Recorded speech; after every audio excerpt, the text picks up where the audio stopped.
अस्सलाम वालेकुम दोस्तों।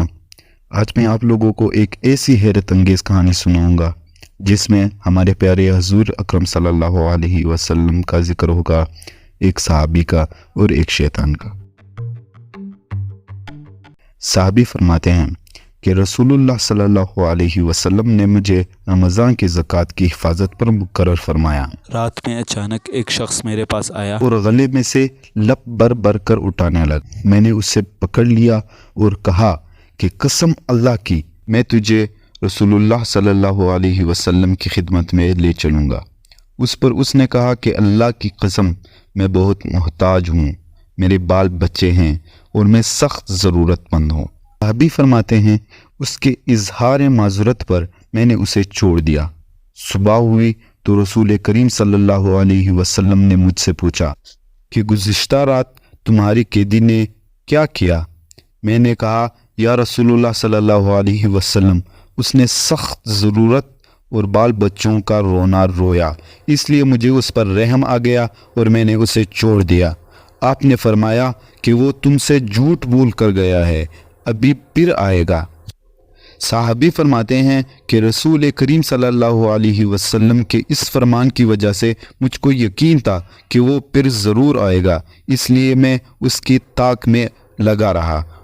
और जब वो दूसरी रात आके फिर गला उठाने लगा तो मैंने उसे फिर पकड़ा और कहा कि तुझे रसूल करीम सल्लल्लाहु अलैहि वसल्लम की खिदमत में हाजिर करूँगा। लेकिन अब भी उसकी वही इल्तिजा थी कि मुझे छोड़ दें, मैं मोहताज हूँ, बाल बच्चों का बोझ मेरे सर पर है, अब मैं कभी भी नहीं आऊँगा। मुझे रहम आ गया और मैंने उसे फिर छोड़ दिया।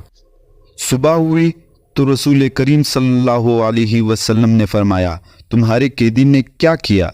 मैंने कहा, या रसूलुल्लाह सल्लल्लाहु अलैहि वसल्लम, उसने फिर उसी सख्त ज़रूरत और बाल बच्चों का रोना रोया, जिस पर मुझे रहम आ गया, इसलिए मैंने उसे छोड़ दिया। आप सल्लल्लाहु अलैहि वसल्लम ने इस मरतबा भी यही फरमाया कि वो तुमसे झूठ बोल कर गया है और वो फिर आएगा। तीसरी मरतबा फिर मैं उसके इंतज़ार में था कि इतने में उसने फिर आकर तीसरी रात गला उठाना शुरू किया, तो मैंने उसे पकड़ लिया और कहा कि तुझे रसूलुल्लाह सल्लल्लाहु अलैहि वसल्लम की खिदमत में पहुंचाना अब ज़रूरी हो गया है। ये तीसरा मौका है, हर मरतबा तुम यकीन दिलाते रहे कि फिर नहीं आऊँगा, फिर नहीं आऊँगा, लेकिन तुम बाज नहीं आए। उसने कहा कि इस मरतबा मुझे छोड़ दें तो मैं तुम्हें ऐसे चंद कलमात सिखा दूंगा जिससे अल्लाह ताला तुम्हें फ़ायदा पहुंचाएगा। मैंने पूछा, वो कलमात क्या है? उसने कहा, जब तुम अपने बिस्तर पर लेटने लगो तो आयतुल कुर्सी पूरी पढ़ लिया करो। एक निगरान फरिश्ता अल्लाह ताला की तरफ से बराबर तुम्हारी हिफाजत करता रहेगा और सुबह तक शैतान तुम्हारे पास कभी नहीं आ सकेगा। इस मरतबा भी मैंने उसे छोड़ दिया। सुबह हुई तो रसूल करीम सल्लल्लाहु अलैहि वसल्लम ने दरियाफ्त फरमाया, गुज़िश्ता रात तुम्हारी कैदी ने तुमसे क्या मामला किया? मैंने अर्ज़ किया, या रसूलुल्लाह सल्लल्लाहु अलैहि वसल्लम, उसने मुझे चंद कलमात सिखाए और यकीन दिलाया कि अल्लाह ताला मुझे इससे फ़ायदा पहुंचाएगा, इसलिए मैंने उसे छोड़ दिया। आप सल्लल्लाहु अलैहि वसल्लम ने दरियाफ्त फरमाया कि वो कलमात क्या हैं? मैंने अर्ज़ किया कि उसने बताया था कि जब तुम बिस्तर पर लेटो तो आयतुल कुर्सी पढ़ लो शुरू से आखिर तक। उसने मुझसे ये भी कहा कि अल्लाह की तरफ से तुम पर एक निगरान फरिश्ता मुकर्रर रहेगा और सुबह तक शैतान तुम्हारे करीब भी नहीं आ सकेगा। सहाबी खैर को सबसे आगे बढ़कर लेने वाले थे।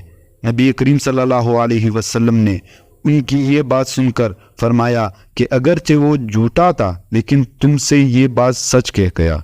अब सल्लल्लाहु अलैहि वसल्लम ने फरमाया, तुमको ये भी मालूम है कि 3 रातों से तुम्हारा मामला किससे था? उन्होंने कहा कि नहीं। आप सल्लल्लाहु अलैहि वसल्लम ने फरमाया कि वो शैतान था।